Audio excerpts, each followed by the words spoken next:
The silver behemoth cast its shadow across the Pacific dawn as Major General Curtis LeMay stood on the tarmac at Guam, watching the first wave of Boeing B-29 superfortresses thunder into the crimson sky.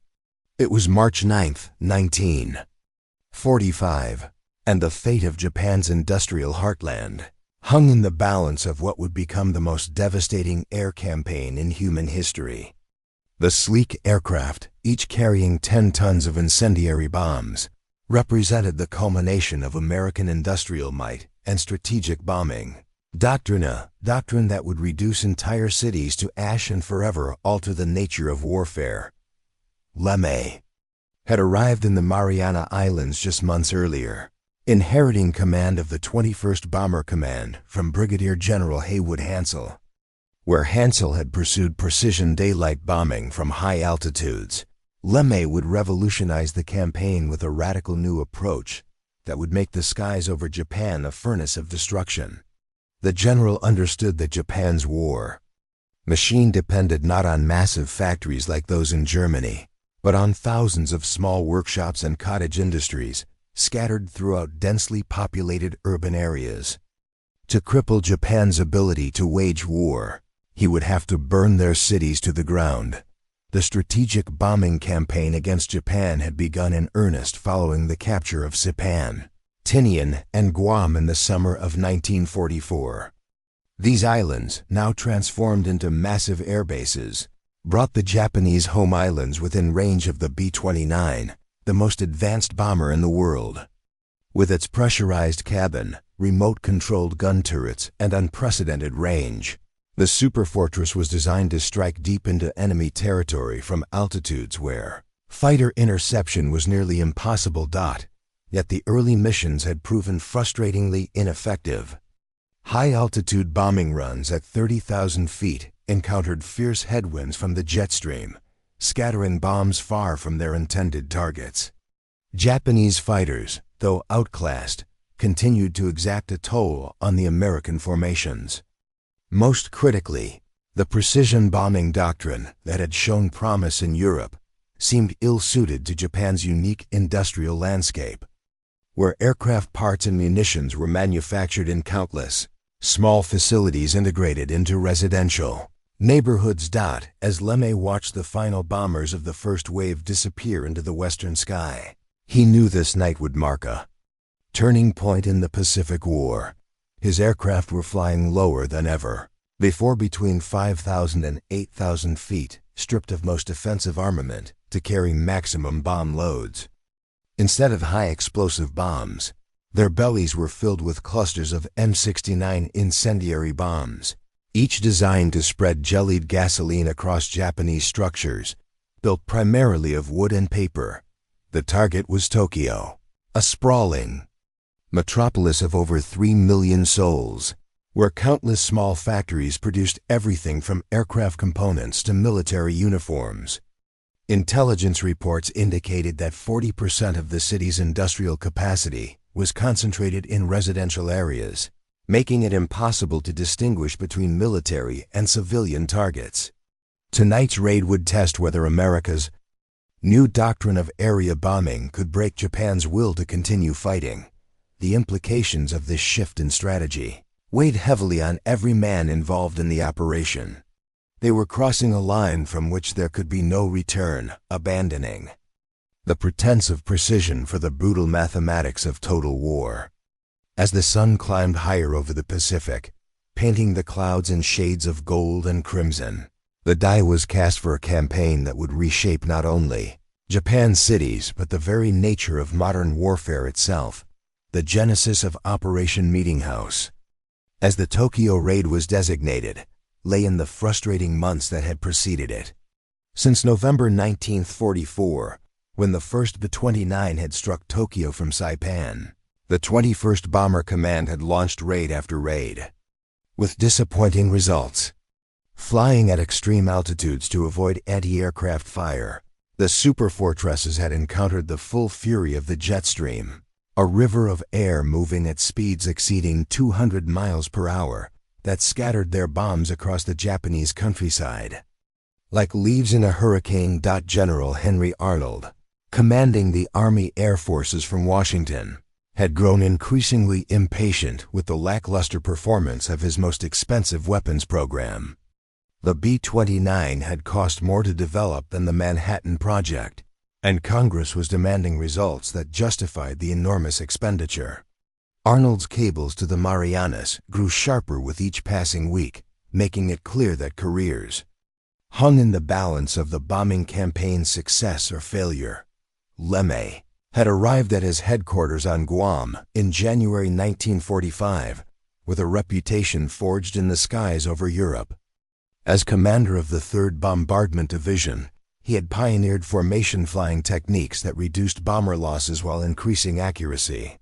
His aircraft had participated in the devastating raids on German ball-bearing factories at Schweinfurt and Regensburg, missions that had demonstrated both the potential and the limitations of strategic bombing. Now, facing an entirely different enemy in an entirely different theater, he would have to reinvent the doctrine of air warfare. The Japanese industrial system presented unique challenges that defied conventional bombing wisdom, unlike Germany's concentrated heavy industry. Japan's war production was distributed among thousands of small workshops, many employing fewer than 10 workers. These cottage industries, scattered throughout residential districts, produced everything from aircraft engines to rifle bolts. Traditional precision bombing, even if perfectly executed, could never hope to destroy such a dispersed target system. Japanese air defenses, while not as sophisticated as those encountered over Germany, possessed their own deadly characteristics. The Nakajima Ki-84 Hayate and Kawasaki Ki-61 Heen fighters, though inferior to American aircraft in most respects, could still climb to intercept bombers at extreme altitudes. More dangerous were the skilled pilots of the home defense squadrons, many of them veterans of years of combat who knew every approach route to Japan's major cities. Weather added another layer of complexity to the bombing campaign. The Japanese archipelago lay beneath a belt of fierce winds that reached their peak strength during the winter months. Bombers approaching their targets at 30,000 feet often found their carefully planned formations scattered by headwinds exceeding 150 miles per hour. Even when bombs found their mark, the wood and paper construction of Japanese buildings often failed to produce the secondary fires that had proven so devastating in German cities. LeMay's solution was as radical as it was controversial. By stripping his bombers of most defensive armament and flying at low altitude during darkness, he could avoid both the jet stream and the majority of Japanese fighter interceptions. The weight saved by removing guns and gunners could be devoted to additional incendiary bombs, creating a concentration of fire that would overwhelm Japanese firefighting capabilities. Most critically, the switch from high explosive to incendiary munitions acknowledged the fundamental difference between European and Japanese urban construction. The decision to abandon precision bombing in favor of area attacks carried profound moral implications that were not lost on the aircrews preparing for the mission. These men had enlisted to fight a war against military targets, not to rain destruction on civilian populations. Yet the integration of Japan's industrial system into residential areas had blurred the distinction between combatant and non-combatant beyond recognition. As briefing officers explained the mission parameters, they emphasized that every Japanese workshop contributed to the war effort that had begun with the surprise attack on Pearl Harbor. The transformation of the Mariana Islands into the world's largest bomber base represented one of the most ambitious logistical undertakings in military history. On Guam, Tinian, and Saipan, thousands of Seabees and Army engineers had carved airfields from coral and jungle, creating runways capable of handling the massive B-29 bombers that would carry the war to Japan's doorstep. By March 1945, these islands hummed with activity as fuel trucks, ammunition trains, and maintenance crews worked around the clock to prepare for the greatest air offensive ever mounted. Tinian alone housed 4 parallel runways, each over 8,000 feet long, with dispersal areas that could accommodate hundreds of aircraft. The island's transformation from a Japanese sugar plantation into a fortress of American air power had taken less than 8 months, a testament to American industrial and organizational capability. Massive fuel storage tanks, each capable of holding millions of gallons of aviation gasoline, dotted the landscape alongside ammunition bunkers that contained enough ordnance to level entire cities. The Boeing B-29 superfortress itself represented the pinnacle of American aeronautical engineering. Weighing over 60 tons when fully loaded, the aircraft could carry 10,000 pounds of bombs across distances exceeding 3,000 miles. Its 4 Wright R-357 duplex Cyclone engines generated 2,200 horsepower, each driving the massive bomber through the thin air of the stratosphere at speeds approaching 400 miles per hour. The pressurized crew compartments allowed operations at altitudes where enemy fighters struggled to perform, while the remote-controlled gun turrets provided defensive firepower without the weight penalty of multiple gunner positions. Yet for all its technological sophistication, the B-29 had proven vulnerable to the unique challenges of the Pacific theater. Engine fires plagued the early missions, with overheating problems that forced many aircraft to abort their missions or make emergency landings. The complex systems that made high-altitude flight possible also created numerous failure points that left bombers scattered across the Pacific. Most frustratingly, the very capabilities that made the superfortress superior to earlier bombers seemed to work against it in the specific conditions encountered over Japan. LeMay's radical modification of bomber tactics would exploit the aircraft's strengths while minimizing its weaknesses. By removing most defensive armament, each B-29 could carry an additional 2 tons of incendiary bombs. Flying at night and at low altitude would reduce engine strain while avoiding the worst effects of the jet stream. The concentration of maximum bomb loads over minimum target areas would create firestorms that no amount of Japanese firefighting capability could hope to control. The incendiary bombs themselves represented a refinement of weapons first developed during the London Blitz. The M69 bomb contained napalm, a jellied gasoline that adhered to surfaces and burned at temperatures exceeding 2,000 degrees Fahrenheit. Each bomber would carry hundreds of these weapons, clustered in containers that would open at predetermined altitudes to scatter their deadly contents across wide areas. Unlike high-explosive bombs, which created localized destruction, the incendiaries would start countless individual fires that would merge into conflagrations covering entire city districts. Intelligence reports painted a detailed picture of Tokyo's vulnerability to incendiary attack. The city's 15 million inhabitants lived primarily in wooden structures separated by narrow streets that would channel fires like furnaces. Water pressure throughout the metropolitan area was inadequate for major firefighting operations, while the city's fire department possessed equipment and training suited for isolated blazes rather than mass conflagrations. Most critically, American reconnaissance had identified the prevailing wind patterns that would spread fires from the initial impact areas throughout the surrounding neighborhoods. The human cost of such an attack was not lost on the planners. Studying maps and aerial photographs in the operations centers of the Mariana Islands. Yet the alternative, a ground invasion of Japan that would cost hundreds of thousands of American lives, seemed far worse than any consequences of the bombing campaign.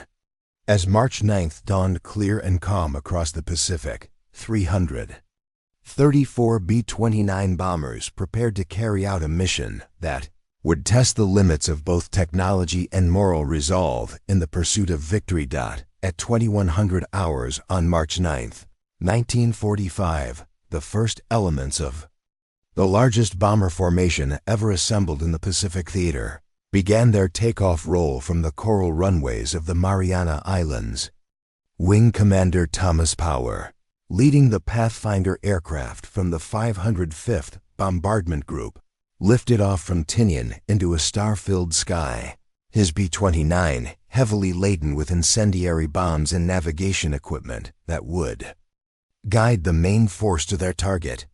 Behind him, at carefully timed intervals, 333 additional superfortresses thundered into the darkness, their destination the heart of the Japanese Empire, the modification of the bombers. For this unprecedented mission had required weeks of intensive preparation. Maintenance crews had removed the tail guns, dorsal turrets, and belly gunners from most aircraft, stripping away nearly 4 tons of defensive armament to make room for additional bombs. The weight savings allowed each bomber to carry 40 cluster bombs containing nearly 7 tons of M69 incendiaries, more destructive power than had ever been concentrated in a single air raid. The aircraft flew without their usual fighter escort, relying on darkness and the element of surprise to penetrate Japanese defenses. Radio silence shrouded the formation as it crossed the dark Pacific, navigators plotting courses by celestial observation while radar operators scanned for signs of Japanese patrol aircraft.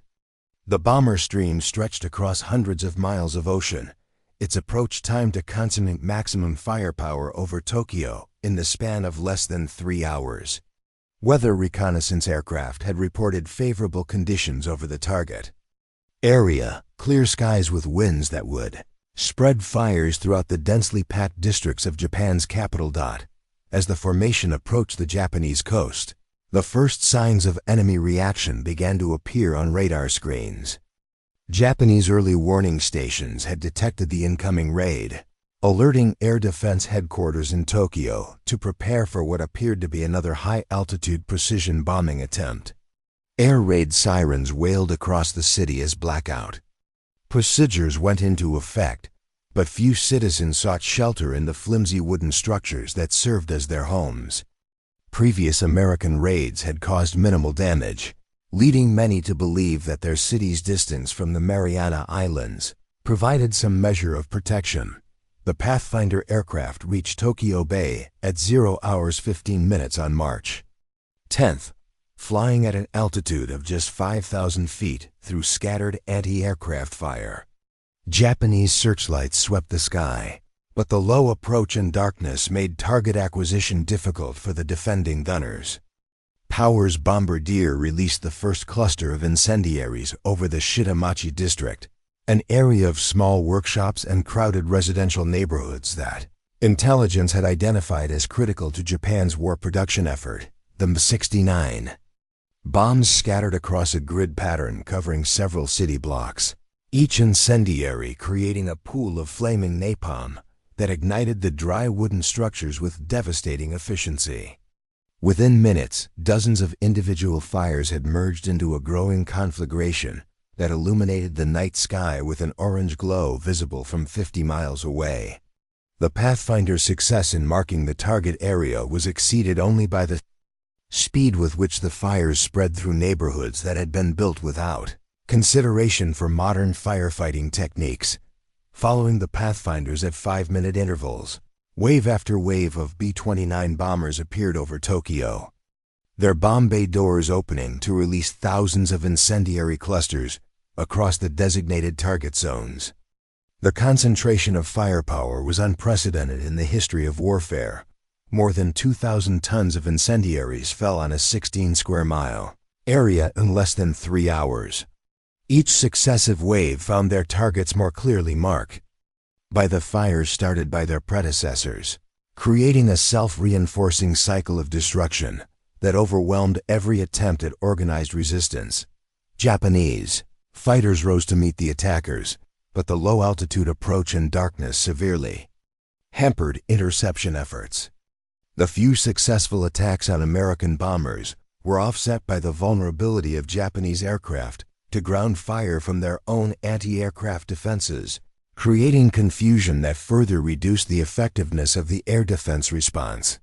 As the night wore on, the glow of fires over Tokyo grew so intense that bomber crews reported being able to read their instruments by the light of the burning city below. The firestorm that engulfed Tokyo on the night of March 10th 1945 created conditions that defied both human experience and scientific prediction. As thousands of individual fires merged into a single conflagration covering 15 square miles, temperatures in the target area reached levels that turned streets into furnaces and created winds that howled through the city with the force of a hurricane. The carefully planned industrial district bombing had unleashed forces of destruction that transformed Tokyo's most densely populated neighborhoods into a vision of apocalyptic devastation.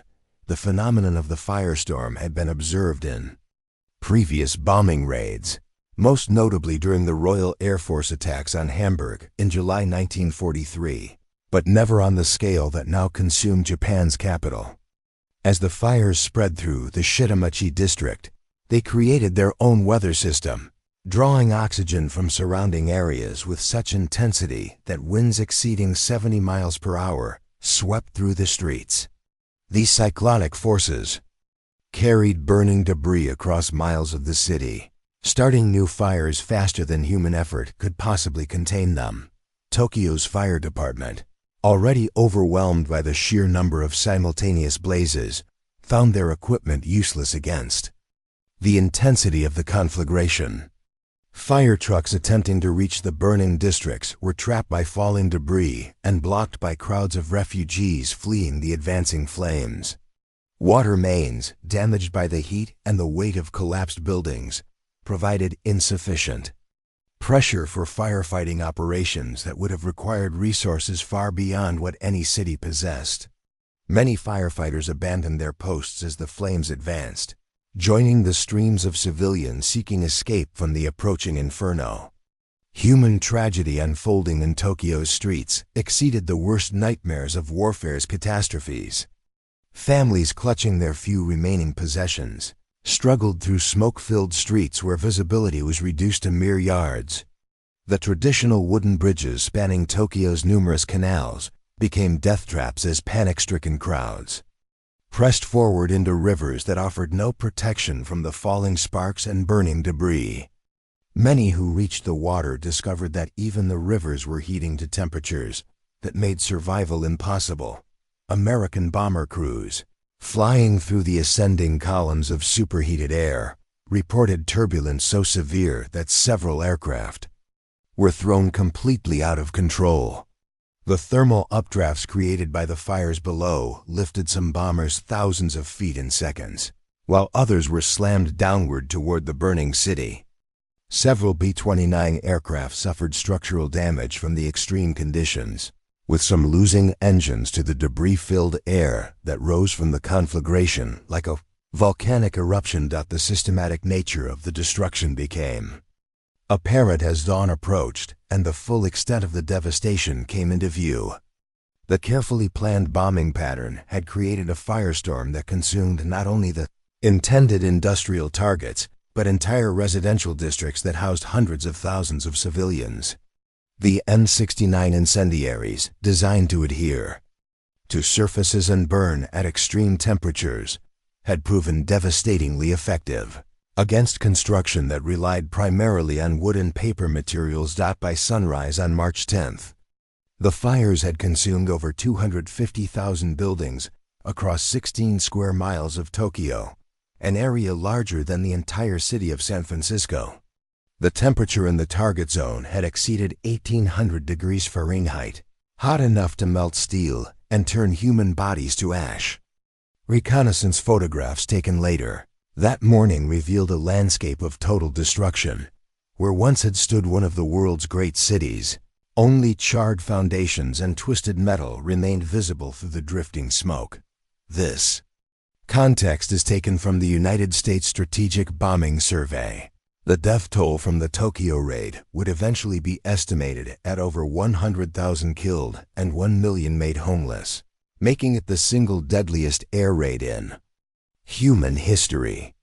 More people died in Tokyo on March 10th than would perish in either the atomic bombing of Hiroshima or Nagasaki. Yet the scale of destruction was achieved with conventional weapons that represented the culmination of strategic bombing doctrine. As it had evolved through 5 years of global warfare, The success of the Tokyo raid marked the beginning of a systematic campaign of destruction that would reduce Japan's major industrial cities to ash and rubble over the following months. General Curtis LeMay, vindicated by the devastating effectiveness of his low-altitude incendiary tactics, expanded the operational scope of the 21st Bomber Command to encompass every significant urban center in the Japanese archipelago.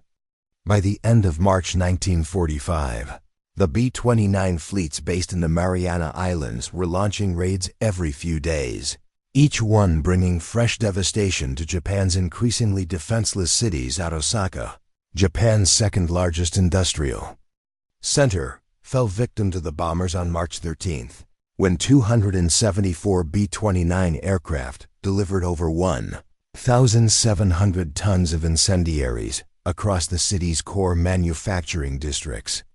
The raid created a firestorm that consumed over 8 square miles of urban area, destroying thousands of small workshops that produced everything from aircraft parts to military uniforms. The pattern established over Tokyo was repeated with mechanical precision. Pathfinder aircraft marked the target areas.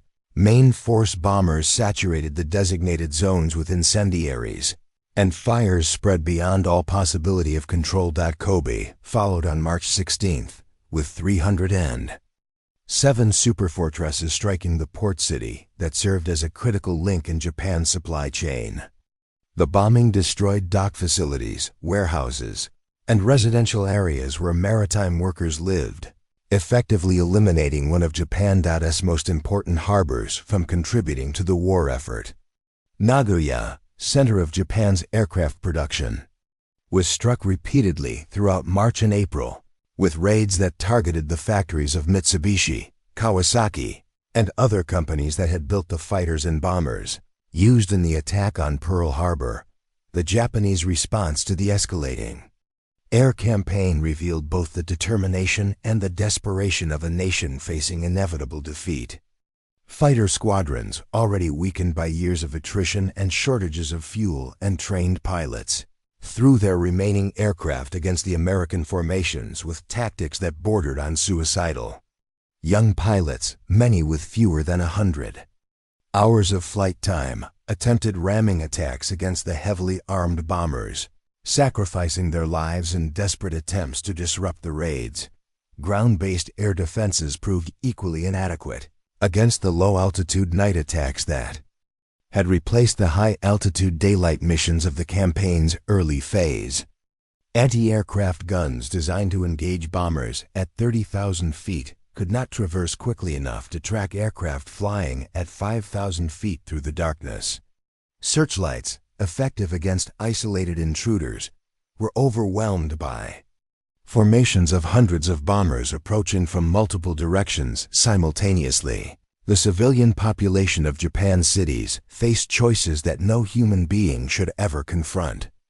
Evacuation orders issued by local authorities often came too late to prevent casualties, while the speed with which fires spread through urban areas left many residents trapped in their neighborhoods. Those who survived the initial attacks often found themselves homeless in a country where housing was already desperately scarce and food supplies were diminishing with each passing month.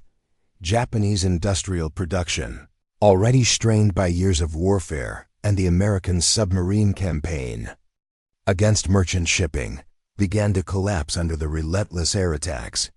Factories that escaped direct hits found themselves without workers, as employees fled the cities or perished in the raids. Transportation networks essential for moving raw materials and finished goods were disrupted by bombing and the chaos that followed each attack. By May 1945, Japan's ability to produce the weapons and equipment necessary for continued resistance was diminishing with each successful American raid. The psychological impact of the bombing campaign extended far beyond its physical destruction. Japanese civilians, indoctrinated to believe in their nation's invincibility and the protection offered by their geographic isolation, witnessed American bombers appearing over their cities night after night with apparent impunity. Radio broadcasts that had once proclaimed Japan's inevitable victory were replaced by increasingly desperate appeals for sacrifice and endurance in the face of overwhelming enemy superiority. As spring turned to summer in 1945, the scope of destruction across Japan's urban landscape testified to the revolutionary effectiveness of the American strategic bombing campaign. More than 60 cities had been attacked, with many suffering damage that exceeded 90% of their built-up areas. The empire that had launched the Pacific War with the surprise attack on Pearl Harbor now faced the prospect of total annihilation from the skies. Delivered by aircraft that operated with virtual immunity from bases that had once seemed impossibly distant from Japan's shores. By August 1945, the strategic bombing campaign against Japan had achieved objectives that exceeded the most optimistic predictions of its architects. The systematic destruction of the nation's industrial cities had reduced Japan's war production capacity to a fraction of its peak levels, while the psychological impact of the raids had shattered civilian morale across the home islands. When Emperor Hirohito announced Japan's surrender on August 15, following the atomic bombings of Hiroshima and Nagasaki, the conventional bombing campaign had already rendered continued resistance virtually impossible. The statistics of destruction painted a stark picture of the campaign's effectiveness. 66 major Japanese cities had suffered significant bombing damage, with many experiencing destruction rates exceeding 80% of their built-up areas. Tokyo alone had lost over 50% of its urban area to the fires of March 10th and subsequent raids, while cities like Toyama and Yokohama were virtually erased from existence. The human cost was equally staggering. Estimates suggested that over 300,000 Japanese civilians had perished in the bombing raids, with millions more rendered homeless by the systematic destruction of their cities. The B-29 superfortress had proven itself the most effective strategic weapon of the Second World War, surpassing even the atomic bombs in terms of total destruction delivered. Over the course of the campaign, the bomber fleets based in the Mariana Islands had dropped more than 160,000 tons of bombs on Japanese targets, creating devastation on a scale that had never before been achieved through conventional means. The aircraft's ability to carry massive bomb loads across vast distances had transformed the Pacific from a protective barrier into a highway for American air power. General Curtis LeMay's tactical innovations had revolutionized the doctrine of strategic bombing, proving that area attacks with incendiary weapons could achieve results that precision bombing with high explosives could never match. The decision to abandon high-altitude daylight bombing in favor of low-level night attacks had not only increased the effectiveness of individual missions, but had also reduced American casualties to levels far below those experienced in the European theater. The moral implications of targeting civilian areas would be debated for decades, but the military effectiveness of the campaign was undeniable. The collapse of Japanese industrial production under the weight of the bombing attacks had vindicated the theories of air power advocates who had long argued that strategic bombing could win wars without the massive casualties associated with ground invasions. Japan's surrender without the need for Operation Downfall, the planned invasion of the home islands, had saved hundreds of thousands of American lives while bringing the Pacific War to a conclusion months earlier than military planners had dared.